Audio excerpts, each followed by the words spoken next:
ক্লান্ত এক বিকেলে একটু তৃপ্তির পরশ খুঁজি। অর্ধক্লান্ত আমি চায়ের কাপে দেই চুমুক। ভালোবাসার মানুষটারে উপলব্ধি করার এই বেশ সুযোগ। শেষ বিকেলের শিরিন সুরে, মিষ্টি পাখির শব্দের সাথে হিমেল হাওয়ায় ঘুমিয়ে পড়ে, সূর্য হারিয়ে যায় আকাশের সাথে। চা চাই, এক কাপ চা চাই।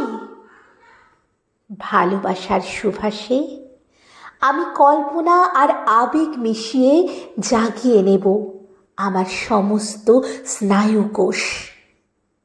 চায়ের ওমে তোমাকে মিশিয়ে লিখছি কবিতা। আতপ উষ্ণ একটু অনুভূতি ঠোঁটে, স্বপ্ন নেশায় চরম আবেশে চুমুক দেয়া। কি আছে এই চায়ের চুমুকে যা ভুলিয়ে দিতে পারে ক্ষণিকের জটিলতা?